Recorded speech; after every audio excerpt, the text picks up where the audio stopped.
স্নেহের ছাত্রছাত্রী, আমি দীপান্বিতা ম্যাডাম। আমার ইউটিউব চ্যানেল দীপাস টিচিংয়ে তোমাদের সবাইকে স্বাগত। ক্লাস 12 যারা সেমিস্টার 3 দেবে, এই সদ্য 12-এ উঠেছ, তারা প্রথম থেকেই গা ছাড়া ভাব না হয়ে একদম রীতিমতো পড়াশুনোয় যাতে মন বসাতে পারো, তার জন্য আমি প্রত্যেকটা চ্যাপ্টারের কনসেপ্ট ক্লিয়ারের ক্লাস, সঙ্গে এমসিকিউ আলোচনা এবং এমসিকিউ এর মক টেস্টের জন্য পাওয়ার পয়েন্টেও আলোচনা করে দিচ্ছি। তোমরা এখন যদি সময়কে হেলায় নষ্ট করো তাহলে কিন্তু দেখবে রেজাল্ট খারাপ হবে। যদি থার্ড সেমিস্টারে সাপ্লি হয়ে যায়, third semester plus fourth semester একসঙ্গে পরীক্ষা দিতে হবে, যেটা অত্যন্ত চাপের হয়ে যাবে। তোমরা দেখতেই পাচ্ছ 25টি নির্বাচিত এমসিকিউ, এটা দ্বিতীয় অধ্যায় থেকে আলোচনা করব। দ্বিতীয় অধ্যায় বলতে ভূমিরূপ গঠনকারী প্রক্রিয়া। এখান থেকে পাওয়ার পয়েন্টে এমসিকিউ একটা পর্ব হয়ে গেছে, আজকে দ্বিতীয় পর্ব।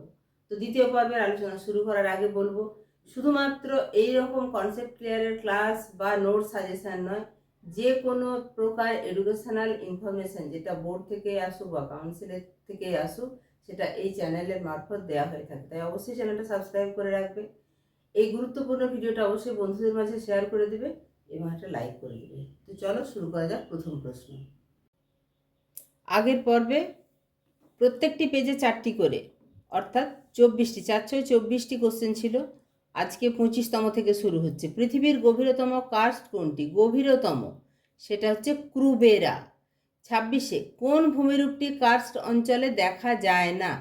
আমরা দেখেছি যে ডোলাইন দেখা যায়, স্ট্যালাকটাইট দেখা যায়, শুষ্ক উপত্যকা দেখা যায়, এখানে রসে মোতানে দেখা যায় না। 27-এ কার্স্ট অঞ্চলে দ্রবণ কার্যের ফলে সৃষ্ট সুড়ঙ্গমুখ কোনটি? Swallow hole. এই সোয়ালো হোল বাড়তে বাড়তে যেটা সোয়ালো হোল বা সিঙ্কহোল, ডোলাইন, উভালা, পলজি ক্রমশ বড় হয়। চুনাপাথরের গুহার ছাদে সৃষ্ট গম্বুজাকৃতি গর্তগুলিকে কি বলা হয়? Bell hole. এরপরে চলে যাব 29-এর দাগে। ক্রান্তীয় অঞ্চলে কার্স্ট গড়ে ওঠার অত্যাবশ্যকীয় শর্ত কি? অধিক বৃষ্টিপাত। তোমরা অপশনগুলো দেখতেই পাচ্ছ, কিছুক্ষণ ভেবে নিবে, তারপরে দরকার হলে ভিডিওটাকে এগিয়ে নিয়ে যাবে, তাহলে তুমি কতগুলো ঠিক করছো সেটা তুমি বুঝতে পারবে। কার্স্ট অঞ্চলে উভালা অপেক্ষা বিশালাকার গর্তকে কি বলে? পলজি। এই কোশ্চেনটা কিন্তু প্রায় পড়ছে এবং তোমাদেরকে বারবার বলছি যে সিঙ্কহোল, ডোলাইন, উভালা, পলজি, পরপর গর্তগুলোর আয়তন বাড়ছে। কার্স্ট অঞ্চলে অত্যন্ত ক্ষুদ্র ও সমতল তলদেশযুক্ত সরু খাঁজগুলিকে কি বলে? বলে ট্রিট কারেন্ট। 32 কার্স্ট ভূমিরূপে গড়ে ওঠা অসংখ্য ক্ষুদ্র ক্ষুদ্র গর্তগুলিকে কি বলে? সিঙ্কহোল। পরে যাব 33 রিলেন কারেন্ট অপেক্ষা বড় খাঁজগুলিকে কি বলে? রিনেন কারেন্ট। 34 কাস্ট টাওয়ার কিউবাতে কি নামে পরিচিত? মোগোতে বা মোগোটে। 35 শঙ্কু আকৃতির শীর্ষদেশ বিশিষ্ট হাম্পসগুলিকে কি বলা হয়?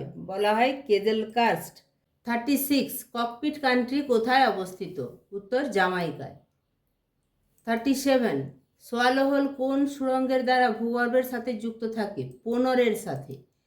38 নদীর ক্ষয়কার্যের সঙ্গে সম্পর্কযুক্ত কার্স্ট ভূমিরূপকে কি বলা হয়? বলা হয় ফ্লুভিও কার্স্ট। 39 গুহার তলদেশ থেকে উত্থিত চুনাপাথর গঠিত ভূমিরূপকে কি বলে?